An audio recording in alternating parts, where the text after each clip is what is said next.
নমস্কার বন্ধুরা, welcome to Shampa's kitchen. শম্পার রান্নাঘরে আপনাদের সকলকে স্বাগত জানাই। আমার রান্নাঘরে পেয়ে যাবেন 700টিরও বেশি বাঙালি, অবাঙালি, দেশি বিদেশি রান্নার সহজ রেসিপি। শুধু ইউটিউবে গিয়ে সার্চ করুন শম্পাস কিচেন, আর অবশ্যই আমার চ্যানেলটিকে সাবস্ক্রাইব করে নিন, আর বেল নোটিফিকেশনটা ক্লিক করে অল অপশনটাকে সিলেক্ট করতে ভুলবেন না। তাহলেই আমার শেয়ার করা সমস্ত নতুন রেসিপির আপডেট সবার আগে আপনার মোবাইলে পৌঁছে যাবে। তাহলে চলুন দেখে নিই আজকে আপনাদের জন্য কি রেসিপি নিয়ে এসেছি আর সেটা কত সহজে তৈরি করছি। আজকে নিয়ে এসেছি ক্রিসমাস স্পেশাল চেসবোর্ড কেক রেসিপি। এমন কেক যা ভিতরে বাইরে দুদিক থেকেই চেসবোর্ডের মতন দেখতে আর স্বাদেও দুর্দান্ত। যখনই পরিচিতদের সার্ভ করবেন প্রশংসা তো পাবেনই, সাথে সকলের প্রশ্ন থাকবে একটাই, ভিতরে কি করে চেসবোর্ডের ডিজাইনটা তৈরি হলো।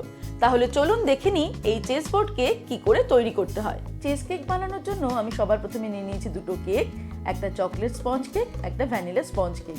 এই কেক দুটো কি করে তৈরি করতে হয় তার ভিডিও আমি কয়েকদিন আগেই শেয়ার করেছি শম্পাস কিচেনে। আপনারা সেই রেসিপিগুলো দেখে নেবেন, আর তাছাড়াও আমি রেসিপির লিঙ্ক দুটো ডেসক্রিপশনে দিয়ে দেবো। সবার প্রথমে আমি ভ্যানিলা কেকটা নিয়ে নিলাম। এটাকে আমি দুভাগ করে অর্থাৎ দুটো স্লাইসে ভাগ করে নেব। আমি একটা কেক টিন ব্যবহার করেই কিন্তু দু রকমের কেক তৈরি করেছি, তার ফলে কেক দুটো সাইজ একই রকম হয়েছে।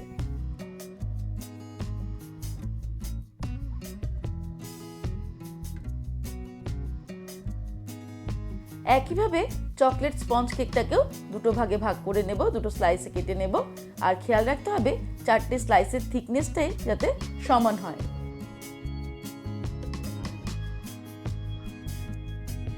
এবারে কেক দুটোকে স্লাইস করে কেটে নেওয়ার পর আমি নিয়ে নিয়েছি কিছুটা পরিমাণে মিল্ক কম্পাউন্ড আর কিছুটা পরিমাণে ডার্ক কম্পাউন্ড। এগুলোকে আমি ভালো করে চপ করে নেব। আপনাদের কাছে এগুলো না থাকলে আপনারা সাধারণ ক্যাডবেরি বা চকো চিপসও নিতে পারেন। খুব ভালো করে আমি চকলেটগুলোকে চপ করে নিলাম। এবারে একটা বোলের মধ্যে এই চপ করা চকলেটগুলো নিয়ে নেব।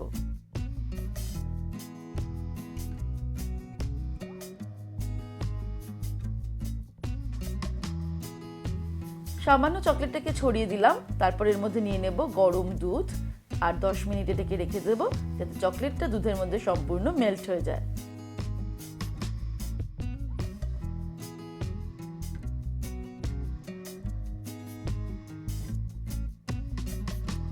এবারে আমি ভ্যানিলা স্পঞ্জ কেকটার একটা স্লাইস নিয়ে নিয়েছি একটা 2 ইঞ্চি সাইজের কুকি কাটার। এটাকে ঠিক কেকের মাঝখানটাতে বসাবো। আর নিয়ে নিয়েছি 4 ইঞ্চি মাপের আরেকটা কুকি কাটার। এটাকেও আমি গোল করে ঠিক এইভাবে বসিয়ে দেব। আমি যেহেতু 6 ইঞ্চি কেক টিন দিয়ে কেকটা তৈরি করেছিলাম, তাই এই 2 মাপের কুকি কাটার নিয়েছি। আপনারা কিন্তু গ্লাস বা ধারালো মুকালা বাটিরও ব্যবহার করতে পারেন। প্রথমে ছোট কুকি কাটারটা দিয়ে আমি মাঝখানে এইভাবে কেটে নেব কেকটাকে। তারপর বড় কুকি কাটারের সাহায্যে এইভাবে কেকটাকে কেটে নিলাম। 3টে রিং সাইজে আমি কেকটাকে কেটে নিলাম, ছোট, মাঝারি আর বড়। কেকটা এতটাই সফট, খুব সুন্দর করে কাটা হয়ে গেল। এই দেখুন 3টে ভাগ হয়ে গেছে কেকটার। ঠিক একই রকম ভাবে বাকি ভ্যানিলা কেকের একটা স্লাইস আর চকলেট কেকের দুটো স্লাইস ঠিক 3টে করে রিং করে কেটে নেব।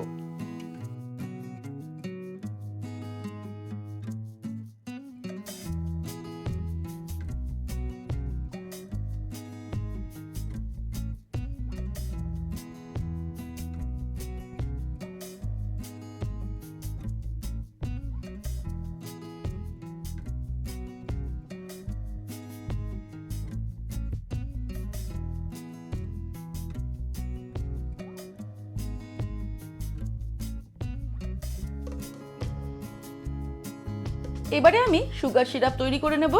সুগার সিরাপ তৈরি করার জন্য একটা প্যানের মধ্যে নিয়ে নেব হাফ কাপ পরিমাণে জল। এর মধ্যে অ্যাড করে দেব চিনি। আমি 2 টেবিলস্পুন চিনি অ্যাড করে দিলাম হাফ কাপ জলের জন্য। এবারে হাই ফ্লেমে এটাকে আমি গরম করতে শুরু করব। হাই ফ্লেমে গরম করতে করতে চিনিটা সম্পূর্ণ জলের মধ্যে গুলে গেছে। এবারে আরও 2-3 মিনিট আমি এটাকে হাই ফ্লেমে ফুটিয়ে নেব। 2-3 মিনিট ফুটিয়ে নেওয়ার পর আমি ওভেনটাকে অফ করে দিলাম। আমাদের সুগার সিরাপ একদম রেডি। এবারে একটা পাত্রের মধ্যে আমি নিয়ে নেব হুইপ ক্রিম। এবার ইলেকট্রিক বিটার দিয়ে আমি হুইপ ক্রিমটাকে বিট করব ততক্ষণ পর্যন্ত যতক্ষণ এটা ফোমি টেক্সচার হয়ে যাচ্ছে। হুইপ ক্রিমটা এমনিতেই মিষ্টি, তাই আমি এর মধ্যে আলাদা করে চিনি অ্যাড করলাম না। তবে আপনাদের যদি মনে হয় আপনারা সেক্ষেত্রে কিছুটা পরিমাণে গুঁড়ো চিনি স্বাদ অনুসারে এর মধ্যে অ্যাড করে নেবেন। প্রায় 10 মিনিট আমি এই হুইপ ক্রিমটাকে বিট করলাম। এই দেখুন, এটা কিন্তু একদম ফোমি টেক্সচার হয়ে গেছে। এবারে আমি এর মধ্যে অ্যাড করে দিচ্ছি 1 টিস্পুন পরিমাণে ভ্যানিলা এসেন্স। তারপর আবারও মিনিটখানেক এটাকে বিট করব।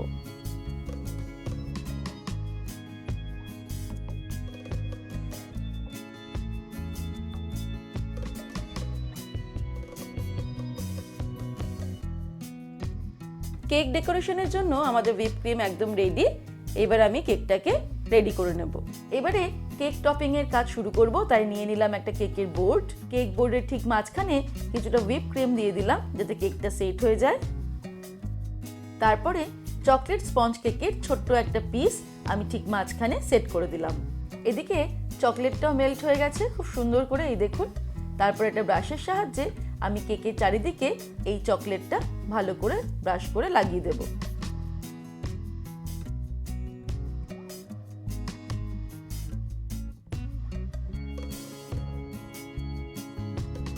তারপর একটা ভ্যানিলা কেকের মাঝারি রিং এর ওপর দিয়ে বসিয়ে দেব।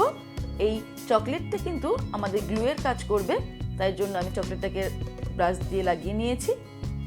আবারও বাইরের দিক দিয়ে ব্রাশ করে দেব মেল্ট চকলেট। তারপরে বাইরের দিকে আবারও বসিয়ে দেব চকলেট স্পঞ্জ কেকের একটা বড় রিং। এইভাবে একটা লেয়ার আমি কমপ্লিট করলাম। তারপরে ওপর দিয়ে ছড়িয়ে দেব সুগার সিরাপ, তাতে কেকটা আমাদের ময়েস্ট থাকবে।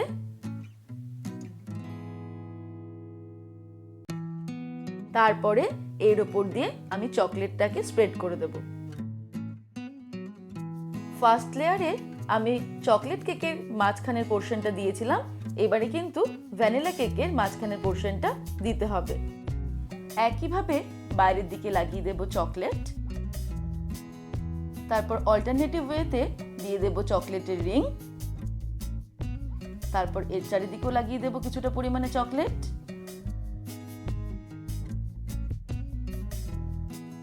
তারপর আবারও অল্টারনেটিভ ওয়েতে একদম বাইরের দিকে ভ্যানিলা কেকের রিংটা বসিয়ে দিলাম। এইভাবে আমাদের সেকেন্ড লেয়ার কমপ্লিট হয়ে গেল। এর ওপর দিয়ে দিয়ে দেব সুগার সিরাপ, আর তারপরে ওপর দিয়ে ছড়িয়ে দেব চকলেট। আর ঠিক একই রকম ভাবে বাকি দুটো লেয়ারও রেডি করে নিতে হবে।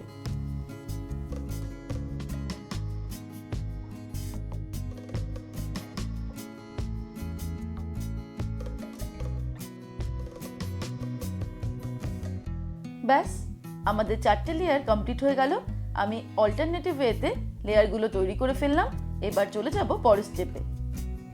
এবারে আমি বিট করে নেওয়া হুইপ ক্রিম দিয়ে পুরো কেকটাকে কভার করে দেব।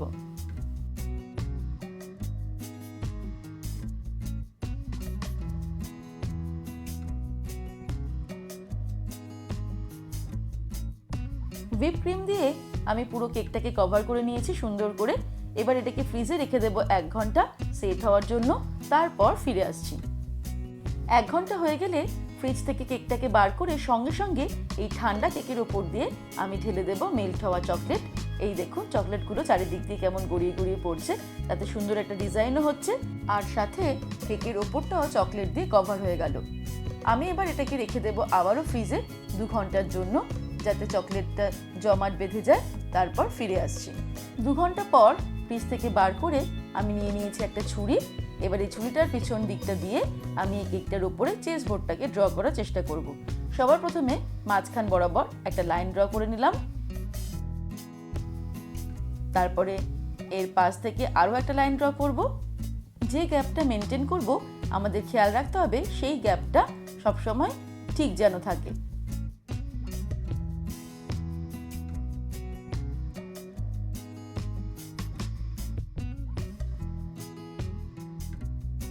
এইভাবে আমি কেকটাকে কতগুলো স্কোয়ার স্কোয়ার বক্সে ড্র করে নেব।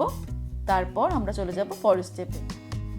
কেকটাকে আমি চেস বোর্ডের মতো অনেকগুলো স্কোয়ারে ভাগ করে নিয়েছি, আর একটা পাইপিং ব্যাগের মধ্যে নিয়ে নিয়েছি হুইপ ক্রিম। এবারে আমি অল্টারনেটিভ ওয়েতে একটা করে ঘর এই হুইপ ক্রিম দিয়ে ভরে দেব।